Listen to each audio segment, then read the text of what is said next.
Hello.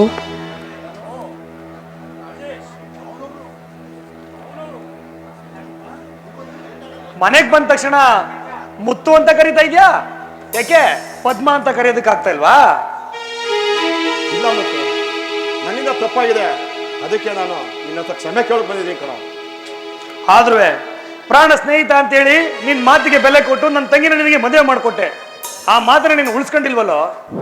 ಯಾರೋ ಏನೋ ಹೇಳಿದ್ರು ಅಂತ ಆ ಅಪೋದನ್ನ ನನ್ನ ತಂಗಿ ಮೇಲೆ ಹೊರಿಸಿ ಅವಳನ್ನ ಮನೆಯಿಂದ ಆಚೆಗಾಕ್ತೆ. ಅವತ್ ನಾನೇನಾದ್ರೂ ಸರಿಯಾದ ಸಮಯಕ್ಕೆ ಹೋಗ್ಲಿಲ್ಲ ಅಂದ್ರೆ ನನ್ನ ತಂಗಿ ಗತಿ ಏನಾಗ್ತಿತ್ತು?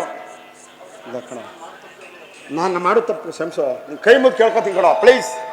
ಗೊತ್ತು ನಾನು ಹೇಳ್ತೀನಿ, ನನ್ನ ಮನೆ ಕಳ್ಸ್ಕೊಡೋ, ಅವಳ ಕ್ಲೀನಾಗಿ ನೋಡ್ಕೊತೀನಿ ಕಣ. ನನಗೆ ಗೊತ್ತು ಕಣ, ಒಂದಲ್ಲ ಒಂದಿನ ಅವಳು ತಪ್ಪು ಮಾಡಿಲ್ಲ. ನಿನ್ನ ತಪ್ಪಿನ ಅರಿವು ನಿನ್ಗಾಗುತ್ತೆ ಅಂತ ನನಗೆ ಗೊತ್ತಿತ್ತು. ಅದಕ್ಕೆ ನಾನು ಅವಳನ್ನ ಮನೆ ಕರ್ಕೊಂಬಂದೆ. ಅಲ್ಲ ಕಣೋ, ಅವಳನ್ನ ಅಣ್ಣ ಬಿಟ್ರೆ ಯಾರು ಇಲ್ಲ ಅಂತ ಗೊತ್ತು. ಅಂತ ಪರಿಸ್ಥಿತಿ ನಮ್ಮ ಮನೆಯಿಂದ ಆಚೆ ಹೋಗಿ ಹೇಗಾದ್ರೂ ಮನ್ಸು ಬಂತು. ಆ ಸಮಯದಲ್ಲಿ ನಮ್ಮ ಸ್ನೇಹ ನೆನಪಾಗ್ಲಿಲ್ವಲ್ಲ ನಿನಗೆ?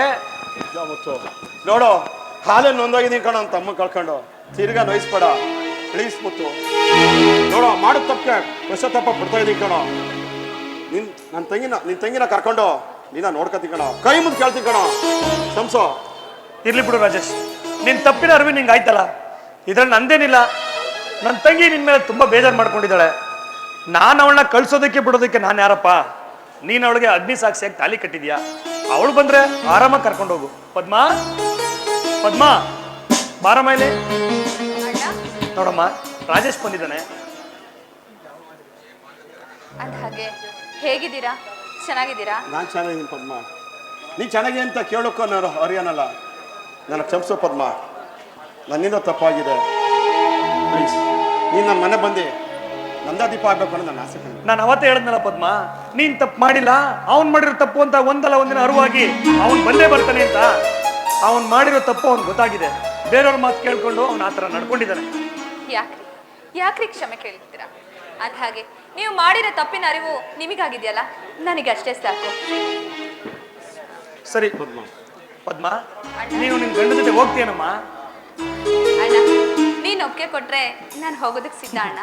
ಸಂಸಾರ ಮಾಡ್ಬೇಕಾದ್ರು ನೀನಲ್ವವ? ನೀನು ಗಂಡ ಜೊತೆ ಸುಖವಾಗಿ ಸಂಸಾರ ಮಾಡ್ಬೇಕು ಅನ್ನೋದು ನನ್ನ ಆಸೆ.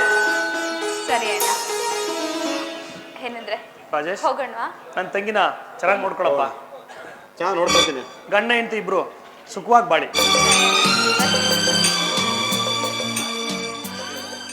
ಸಜ್ಜಿಕೆಯಲ್ಲಿ, ರಂಗ ಸಜ್ಜಿಕೆಯಲ್ಲಿ ನಾಟಕವನ್ನು ಅಭಿನಯಿಸಿದಂತ ಮಾರ್ಚಿಂಗ್ನಳ್ಳಿ ಕಲಾವಿದರುಗಳಿಗೆ ವಿಶ್ವಮಾನವ ರಂಗಭೂಮಿ ಕಲಾವಿದರ ಸಂಘದ ವತಿಯಿಂದ ಒಂದು ನೆನಪಿನ ಕಾಣಿಕೆಯನ್ನು ಕೊಡುವುದರ ಮೂಲಕ ಅವರ ಕಲೆಯನ್ನು ಪ್ರೋತ್ಸಾಹಿಸ್ತಾ ಇದ್ದೀವಿ.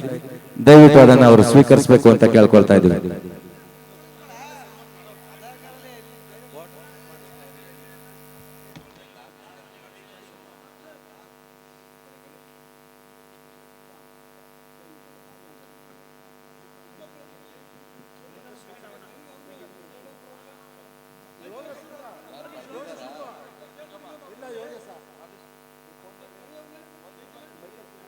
ಅದೇ ರೀತಿ